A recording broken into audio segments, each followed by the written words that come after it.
আসসালামু আলাইকুম, আমি রনি। আজকে আলোচনা করব মাইক্রো আরএনএ নিয়ে। অনেক ইম্পর্টেন্ট একটা টপিক। কেন ইম্পর্টেন্ট এটা আলোচনার মাধ্যমেই বুঝতে পারবেন যে ইম্পর্টেন্ট কেন। এখানে ওভারঅল যেগুলো আলোচনা করব সেটা হচ্ছে মাইক্রো আরএনএ কী, মেকানিজম, ইম্পর্টেন্স, অ্যাপ্লিকেশন। শুরুতেই মাইক্রো আরএনএ হচ্ছে স্মল স্ট্যান্ডার্ড আরএনএ মলিকুল, যেটার লেন্থ হচ্ছে 22 নিউক্লিওটাইড এবং এটা কন্টেইন করে hairpin loop structure, 5 prime cap, polyadenylated tail. মূলত এই প্রপার্টিসগুলো থাকলে এটাকে আমরা মাইক্রো আরএনএ বলে থাকি। মাইক্রো আরএনএ সম্পর্কে জানা দরকার কেন, ইম্পর্টেন্স কী এটার ইম্পর্টেন্স হচ্ছে মেসেঞ্জার আরএনএর সাথে মাইক্রো আরএনএ কমপ্লিমেন্টারি বাইন্ড করতে পারে। আমরা জানি মেসেঞ্জার আরএনএ প্রোটিন প্রোডাকশন করে, আর মাইক্রো আরএনএ যখন মেসেঞ্জার আরএনএর সাথে বাইন্ড করে তখন মেসেঞ্জার আরএনএ প্রোটিন প্রোডাকশন করতে পারে না। এই যে এই ইনফরমেশনের মাধ্যমে আমরা অনেক কিছুই ডেভেলপ করতে পারি। যেমন ক্যান্সারের ক্ষেত্রে ক্যান্সারের যে সেলগুলো মেসেঞ্জার আরএনএর মাধ্যমে ক্যান্সারের প্রোটিন তৈরি করে, আমরা মাইক্রো আরএনএর মাধ্যমে সেটাকে ইনহিবিট করতে পারি।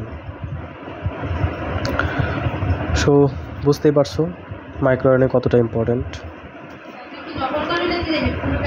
এখন মাইক্রো আরএনএ মেকানিজম, অর্থাৎ মাইক্রো আরএনএ কীভাবে কাজ করে, এখানে যে ফিগারটা দেওয়া আছে এই ফিগারের মাধ্যমে আমি মেকানিজমটা বোঝানোর চেষ্টা করব। মূলত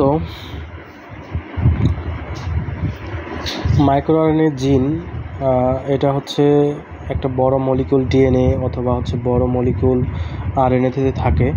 যে পোর্শনটা মাইক্রো আরএনএ জিন সেটাকে ট্রান্সক্রিপ্ট করে পলিমারেজ 2, দেন ট্রান্সক্রিপ্ট হওয়ার পরে এটা ইনিশিয়ালি এটা তৈরি হয় প্রাইমারি মাইক্রো আরএনএ, যেটা হচ্ছে 120 নিউক্লিওটাইডের হয়ে থাকে। দেন এটার সাথে দুই ধরনের এনজাইম, একটা হচ্ছে ড্রোসা আর একটা পাশার আরেকটা নাম হচ্ছে DGCR8।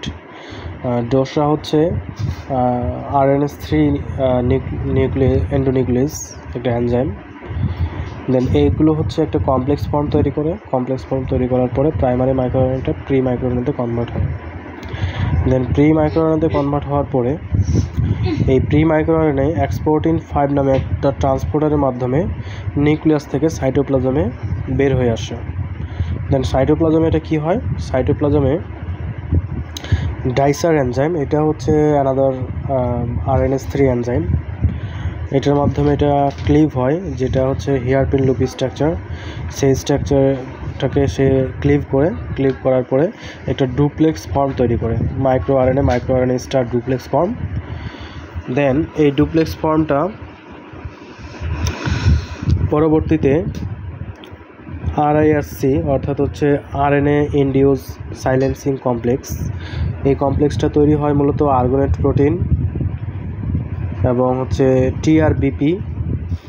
এই দুই ধরনের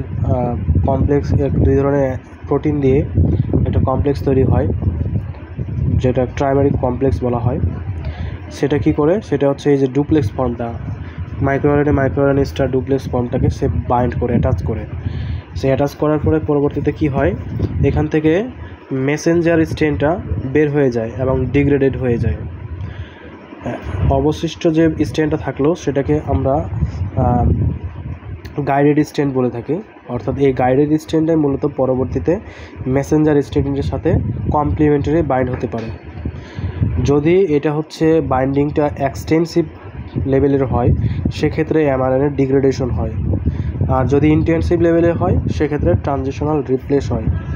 অর্থাৎ এই যে অ্যাক্টিভ মাইক্রো আরএনএ কীভাবে একটা মেসেঞ্জার আরএনএকে ডিগ্রেডেড করতেছে আমরা এই মেকানিজমের মাধ্যমে সেটা জানতে পারলাম।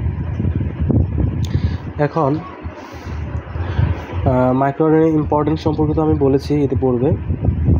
মাইক্রোআরএনএ নিয়ে কোথায় কোথায় কাজ করা যায়, অ্যাপ্লিকেশনটা কী আসলে মূলত, যেমন হচ্ছে ডিজিজের ক্ষেত্রে বায়োমার্কার হিসেবে ইউজ করা যায়। থেরাপিউটিক টার্গেটের ক্ষেত্রেও মাইক্রোআরএনএকে ব্যবহার করতে পারি। দেন ড্রাগ ডেভেলপমেন্টে আমরা মাইক্রোআরএনএ ব্যবহার করতে পারি। এগ্রিকালচার সেক্টরে মাইক্রোআরএনএ ব্যবহার করা যায়। অর্থাৎ বুঝতেই পারছো মাইক্রোআরএনএ ইম্পর্টেন্স কতটুকু। Thank you.